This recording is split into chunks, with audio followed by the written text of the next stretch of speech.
મોમાં શકુની અંદર હતો એટલે એની ઓખોમાં કરામત હતી.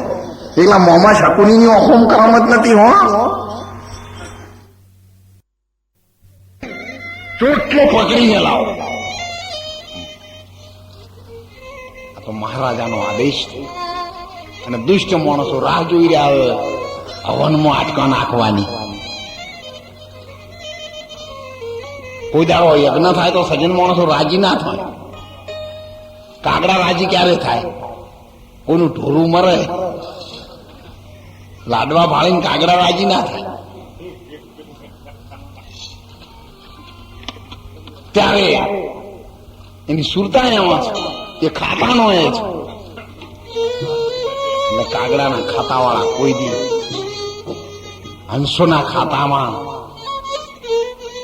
ડુંગરપરી મહારાજે કીધું નહીં પેલા વચનમાં કે અવગુણ વાળા ને ઘણા દીકરા બધા અવગુણ વાળા જ હોય છે. હંસલાએ એક કાગડાને ભેળો લીધો, રંગીન કલર કર્યો, એના જેવો બનાવો. ત્યાં કોઈ કરે હંસ બને તો સારું. ગયો માનસરોવરમાં. હવે આ તો ચિયો હંસ હતો તે મોતી સરે. આ તો કે કેમ કોઈ અવસરતું નથી માસમાં. ખાતાનો એ હતો એટલે રહી ન શકે. ત્યારે ત્યાં એનાથી કઈ ન બન્યું ને. પછી બૂમ પાડી વાળી કા કા કર્યું એટલે બીજા હંસ કહેવા માંડ્યા કે આમ ક્યાંથી આવ્યો હોય. શિવટ બોલ્યો એ ચેવો હતો એની પરખ થઈ ગઈ. હંસો હતા ને સમજી ગયા કે લાખ ઉપાય થાય પણ કાગડા કદી હંસ થતા નથી. એનું વાણીનું વર્તન સફેદ રંગ કરવાથી કદી બદલાતા નથી. ત્યારે ચોટલો પકડીને દુષ્ટ દુશાસન ભરેલી સભામાં લાવે ત્યારે સંતોએ કહ્યું છે દુર્યોધન કેવી દુષ્ટ સભામાં પોકાર કર્યો તો તને સંચાલી. અને એ વખત યાદ રાખો ભાઈ અને બહેનના પ્રેમની કિંમત કેટલી છે તે. જયારે ભગવાન શેરડી કાપતા હતા ને ત્યારે એમની ઓગળી કપાણી અને અંદરથી ખૂન ટપકવા લાગ્યું. ત્યારે આપણા જેવા પરચુણિયા ભક્તો બધા હતા ને એ કોઈ તૂટેલા ગોદડા કાપાન પાટા લેવા જ ગયા. પણ દ્રૌપદીને ખબર પડી ને દોડીને આવી કે મારા ભાઈની આંગળી કપાઈ ગઈ છે. એની નવી સાડી હતી ફાડી નાખી, આંગળી ઉપર પાટો માંગી દીધો. ભગવાને એના તાર ગણ્યા અને 999. ભગવાનને થયું કે આજ મારી ભાઈ બેને જે મને પાટો બાંધ્યો હતો, રાખડીનો તાર બાંધ્યો હતો, એની કિંમત આજે ચૂકવવાનો મારો ટાઈમ આવી ગયો છે. ભગવાન આકાશ માર્ગે આવ્યા પણ ઓલા દુષ્ટોને ન દેખાય. એમની આંખોમાં પીળીઓ છે. જેની આંખોમાં પીળીઓ હોય છે ને એને કોઈ દિવસ સારું ન દેખાય. સંત તુલસીદાસજી જયારે રામાયણ લખવા માટે બેઠા ને ત્યારે હનુમાનજી મહારાજ પણ બેઠેલા છે, ભગવાન રામ બિરાજમાન છે. અને તુલસીદાસે લખવાનું શરૂ કર્યું. હનુમાનજી જયારે લંકામાં પ્રસ્થાન કર્યું, અશોક વાડીને જયારે ભેળાવી એના મૂળિયા બધા ઊંધા કર્યા અને એ ત્યારે અશોક વાડીના જે ઝાડ હતા, ફૂલ ઝાડ હતા અને એમાં જે ફૂલ આવેલા હતા એ બધા સફેદ. હનુમાનજી અટકાવી દીધા. ના ના ના મહારાજ, તુલસીદાસજી મહારાજ લંકામાં તો હું ગયેલો છું, બધા જ ફૂલ લાલ હતા. તુલસીદાસજી મહારાજે કહ્યું મેં જોયું નથી, પણ મારો જે અનુભવ છે, મારા અંતરના ચક્ષુ છે, એ ચક્ષુ તો સફેદ ફૂલ જ કહે છે. અશોક, જેને કદી શોક નથી થવાનો, એવી વાળી છે. અનવર સાહેબ એક વચનમાં કહેલું છે, અનવર કહે મેં દીઠો દરિયો, અને પાણીમાંથી કાઢ્યો છે એક તરિયો, અને ડુબાડી મારે છે હવના નોની ખાડી, બેગ ને દીઠું દાય. નાની ખાડી છે એક રઈના દોણા જેવડી, પણ એમાં આખી જગત. અને ત્યારે કહ્યું છે, જરા તુમ દેખો ને લોકો, નાવ મેં આ નદિયા ડૂબી જાય. ઘડા ને ડૂબે, ઘરો ને ડૂબે, અને મોય હસ્તી મિલ મિલ નાય. કોટે ને કોગરે ઉપર ને નીચે પાણી ન ભર્યા. પાણી કોઈને પીવા મોકલો ને તો કીડીઓ પ્યાસી જાય. જરા તુમ દેખો ને લોકો, નાવ મેં નદિયા ડૂબી. આ બધું ત્રિવેણીમાં વાતો કરી છે, અને જેને ત્રિવેણીનું ભાન છે એને આ વાત કહેવા જવાની જરૂર પડતી નથી. એવા તો 8 પોર અને 32 ઘડી અખંડ નીર ભરેલું છે. 12 મેઘ સેજલ ભર્યા, પૂર બાર ભરેલું છે. ત્યારે સંત કબીર સાહેબ એક વાણીમાં પણ કહ્યું છે,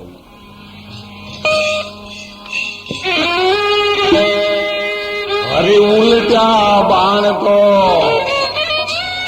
એ ચડ્યા રે ગગનમાં, મેં દેખેલી એક દેરી.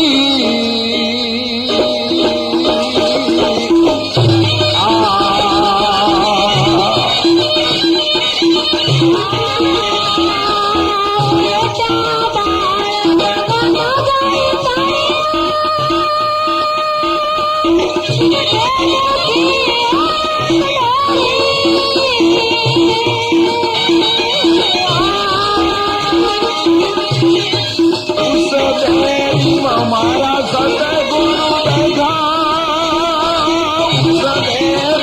મારા પૂરા ગુરુ બેઠા, લાગી છે તો મારી સંતોરે ભાઈ, દેખો દરિયા રે વાળી લહેરી.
અને એ સહારની રેરીમાં હંસલા મોતી ચોવે છે.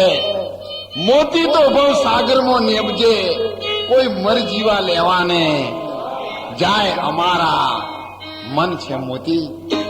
એ મોતી બહુચરાજીમાંના ભક્તો લઈ શકતા. એ જવા મર્દ કોઈ હોય એ માણસો મેળવી શકે છે. પોતાનું મસ્તક અર્પણ કરી દે છે. જે માથું આપે છે એ માલ લઈ શકે છે. ત્યારે હનુમાનજી મહારાજે કહ્યું,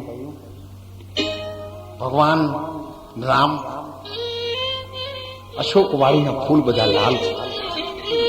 તુલસીદાસજી મહારાજ બંનેનો સંવાદ થયો. રામાયણ લખવાનું અટકાવી દીધું. ભગવાનને શું બોલું? બંને ભક્તો ભગવાને કહ્યું, હનુમાનજી તમે તો એ દિવસ પણ બળવાન હતા, આજે પણ શક્તિશાળી છો. તમે અંતરમાં શ્રી રામનું સ્મરણ કરીને જાઓ, અશોકવાડી જોઈને આવો. આપણે આવતીકાલે રામાયણ લખવાનું શરૂ કરીશું. હનુમાનજી મહારાજ તો પહોંચી ગયા. એમણે જે ઝાડ ઊંધા પાડેલા હતા એના મૂળ જમીનમાં ચોટેલા હતા. એ ઝાડ હજુ એની એ સ્થિતિમાં હતા. અને એને જઈને જોયા તો એના ફૂલ તો બધા સફેદ જ હતા. હનુમાનજીને શંકા થઈ કે અશોક બાગ છે બીજું. કોઈને પૂછ્યું, ભાઈ અશોક બાગ છે? હા હા અશોક બાગ છે, જે હનુમાનજી ઊંધી પાડી હતી એ. હનુમાનજી કે હું શું હતો અમને હજુ ખબર જ નહીં. હનુમાનજીને લાગ્યું, ભગવાન મારા નાથ, આટલી મોટી ભૂલ મારામાં?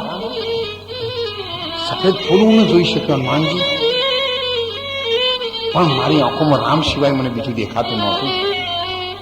એમ મનમાં સંતોષ કરીને જયારે આવ્યા ત્યારે આ તો પરમાત્મા છે. એ હનુમાનજીને અંતરમાં એક જ હતું. રામાયણની ચોપાઈઓ તો તુલસીદાસ મહારાજે બનાવી છે, પણ કહ્યું છે મારા એક ચરણનો, મારી એક ચોપાઈનો જો કોઈ પાઠ કરશે, અંતરના ભાવથી જો કોઈ ગુણગાન કરશે તો એનું જીવન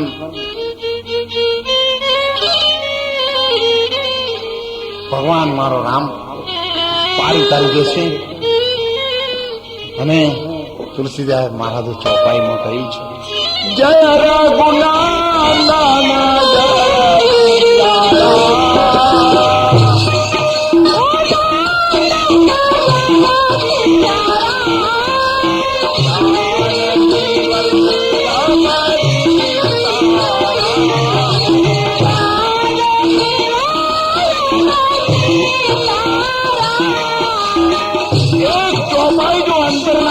ભાવથી માણસ બોલશે ને તો જન્મો જન્મના પાપ ધોવાઈ જશે.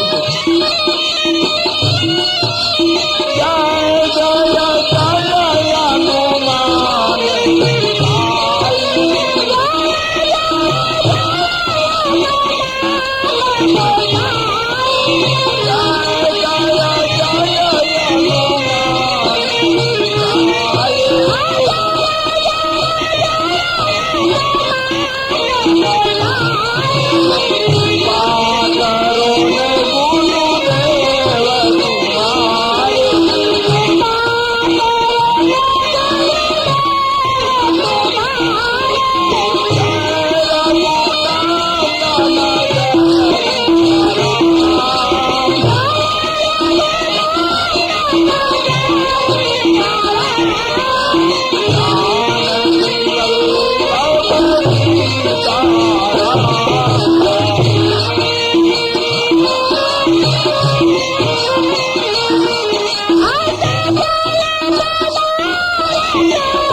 જે વંશનો એક મહામંત્ર છે, એક બાણ, એક પત્ની અને એક જ વચન.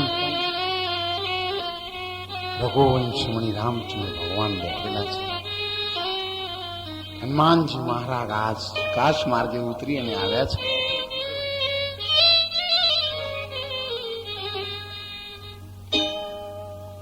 ભગવાનના શરણોમાં હનુમાનજી મહારાજે કહ્યું, ભગવાન, અશોકવાડીના ફૂલ સફેદ છે અને જ્યારે હું માતાજીને લેવા ગયો અને ત્યારે પણ સફેદ હતા, તો મને લાલ કેમ દેખાણા મહારાજ? હું આપની પાસે રહું છું, આપના ચરણોનો દાસ છું, છતાં પણ મારામાં આટલી મોટી ભૂલ છે. ભગવાન, મારી ભૂલ તમે માફ નહીં કરી શકો? કેટલા મહાન પુરુષો આટલી પણ ભૂલ ભગવાન પાસે માફ કરવા તૈયાર થઈ જાય છે, અને આપણે નાની ભૂલ હોય તો કદી સ્વીકારવા તૈયાર થતા. ભગવાન, મારા ઉપર કૃપા કરો, તમે તો કૃપા સિંધુ રઘુવીર છો પ્રભુ. ભગવાને કહ્યું, હનુમાનજી, એમાં ભૂલ નથી, પણ દોષ ક્યાં પડેલો છે એ તમને હું બતાવું. જ્યારે તમે જાનકીજીને લેવા માટે ગયા ને, ત્યારે તમારી આંખોમાં ક્રોધ ભૂગી રહ્યો હતો, અને ક્રોધનો રંગ છે લાલ ચોળ. એટલે એ અગ્નિ, એ ક્રોધ બળતો હતો ને, એટલે તમારી આંખની ટીકીમાંથી ક્રોધની જ્વાળાઓ ફેંકાતી હતી, અને ક્રોધના આવેશમાં એ ફૂલ તમને લાલ દેખાતા હતા. આખી દુનિયા સફેદ હોય, પણ જો તમે લાલ ચશ્મા પહેરો તો દુનિયામાં કોઈ સફેદ દેખાવાનું નથી. એ હનુમાનજી, માણસની દ્રષ્ટિમાં દોષ નીકળી જાય તો ભગવાનને શોધવા જવાની જરૂર. ભગવાન ત્યાં બેઠેલા છે. નેણો રોમ રમે, મારો રામ નેણો રમે. નિરખીને જુઓ, કનૈયો નેણો રમે છે. પણ એને જેની શાન નથી, સદગુરુએ જેની શાન આપી નથી, એની કિંમત ન કરી શકે. અને એ તારા ઠેકાણે તું હરીને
નીકળી જાય, જે જગ્યાએ મન છે એ જગ્યાએ તમે ભગવાનને ઠેરાવો, બસ વાત પૂરી થઈ જાય છે. તો બીજો નથી, એક જ બોલી રહ્યો છે. બોલે બોલાવે સબ ઘટ બોલે, સબ ઘટમાં વાલો રહ્યો સમાય. અને એ જ પરમાત્મા છે. वही पुरुष ने भजन बनाया, वही ने मिलकर गाया, वही पुरुष था सुनने वाला, ऐसा ज्ञानी ने बतलाया. ये माटी के बंगले में बोलता नर कौन था? माटी तो कुछ बोले नहीं, फिर उसकी अंदर कौन था? किसने कथा व्याख्यान विचारे? आ बढ़ता शास्त्र कौन था? हाथ किसी को आवे नहीं आ मच गलंधर दुर्योधन में पण तेज हतो द्रौपदी में पण ए ज हतो भरेली सभा में पण ए हतो अने कृष्ण में पण दरेकनी भूमिका जुदी रचाणी दुर्योधननी भूमिका जुदी हती द्रौपदीनी भूमिका जुदी हती जोरनारनी भूमिकाओ जुदी हती अने उपरथी वस्त्र पूरनारनी भूमिका पण दुर्योधन पोताना अहंकारने पोषवा माटे चीर खेंची रह्यो तो ए तमोगुण हतो द्रौपदीए एनी लाज बचाववा माटे प्रयत्न कर्यो छे ए रजोगुण हतो अने भगवान तरुवर सरोवर संत जन अने चौथा बरसत में परमारथ ने कारणे आ चारों ने धर्या छे आ तो परमार्थ ना माटे काम हतुं कृष्ण भगवान सत्व गुण हतो ત્રણની ભૂમિકા એક જગ્યાએ રચાય છે दुर्योधने चीर तो खेंचवाने चालू कर्या छे द्रौपदीए भरेली सभामां भीख मागी छे भीष्म दादा तमे वडील छो धर्मवीर छो कोई बेन दीकरी गौ भेट प्रतिपाल छो जो एनी इज्जत जाए तो रण चढ़्यो जबूत छुपे नहीं छुड़ छुपे नहीं बादल छायो कहे कवि गंग सुनिश्या अकबर कर्म छुपे नहीं महाराज जયારે આવી ભીડ પડે ત્યારે વીર પુરુષ કોઈ દી છાનો ન બેસે પણ ભીષ્મ દાદાએ માથું નીચે ન માર્યું કેમ ઓલા દુષ્ટ માણસનું અનાજ કાઢ્યું वो वीर पुरुष महापुरुष होवा छतां दुर्योधनना संगनो एने दोष लागेलो એટલે દુષ્ટ માણસના સંગમાં જો તમે જાઓ તો તમને દોષ લાગશે અને ભગવાનના મંદિરમાં તમે જશો તો ભગવાનના મંદિરને તમે અભડાવશો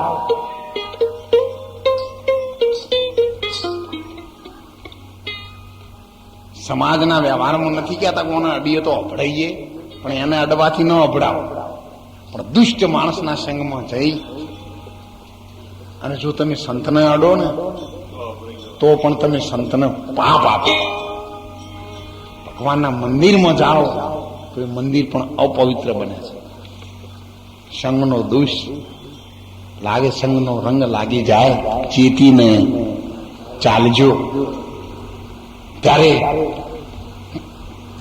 જીવ તો ખેંચાણ દ્રૌપદી ભીખ માગી દાદા વીર પુરુષ તરીકે નહીં તો એક તમે વડીલ છો મારા બાપ છો અને તમારો દીકરો તમારી દીકરીના તમારી પુત્ર વધુના ચીર ખેંચતો હોય તો તમે એટલું પણ ન અટકાવી શકો સતપાન જેને કભૂતિમાં મોડ્યા છે કાન સંગત એને શું કરે જેને 100 વર્ષે ના આવે શાન સંગત એને શું કરે એવો ભીષ્મ દાદા માથું ઊંચું ન કરી શક્યા દુર્યોધનના દરબારમાં અને દ્રૌપદીના ચીર લૂંટાણા ને પાંડવો પણ વચન ના માર્યા એક વચન ના માર્યા આ તો વચને માર્યા મર ગયા અને વચને છોડી દીધા છે જેણે રાજ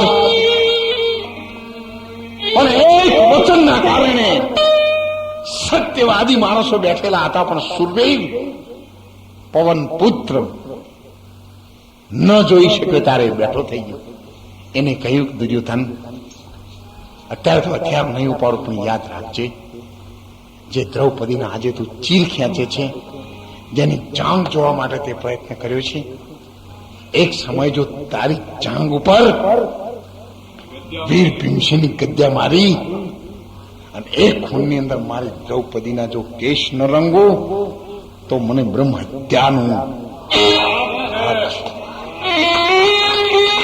અને ત્યારે આ દિવસના યુદ્ધના મેદાનમાં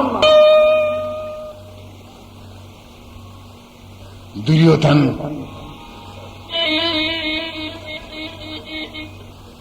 એના માથામાં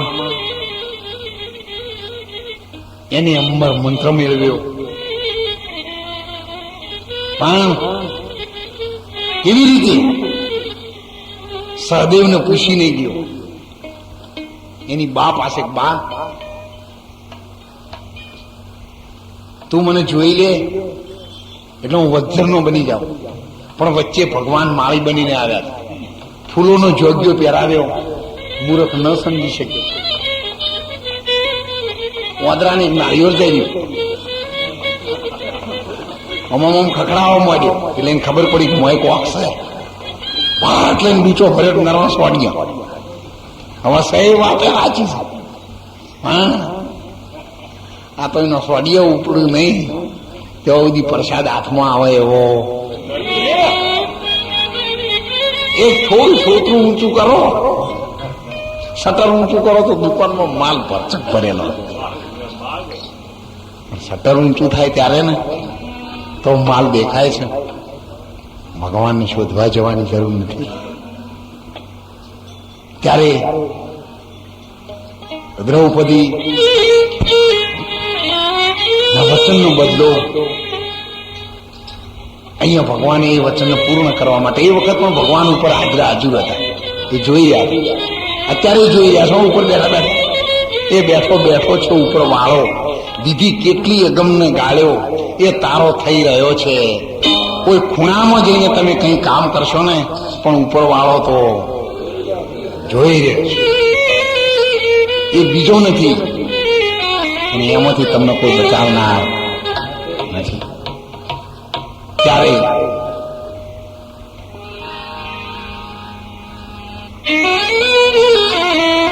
ફૂલોનો જોગ્યો લઈને આવ્યો. દુર્યોધનની માં ગાંધારી લગ્ન થયા પછી પાટો બાંધેલો હતો. એ પ્રતિવ્રતાનો ધર્મ પાળતી અને અત્યારે તો ઘરના ધણીને ખૂણે ઘમકાવે અને પેપલે રેડે પાણી. કેમ ભોજા ભગત નહીં ગયું? એ મૂર્ખે નારે કુભાર જાય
કોઈ બહેનોમાં આવા હોય તો સુધરજો. હો,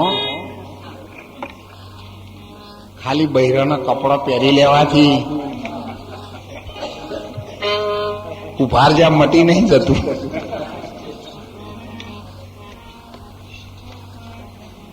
ખૂબ ચેતન બની જાઓ. માનવનો જન્મ તો વારે વારે નહીં મળે. ખૂબ પ્રેમથી જીવો, સુંદર જીવો, ભલે ટૂંકું જીવો પણ ખૂબ સારું જીવો. લોબુ જીવો પણ બહુ કજ્જા કરીને જીવો.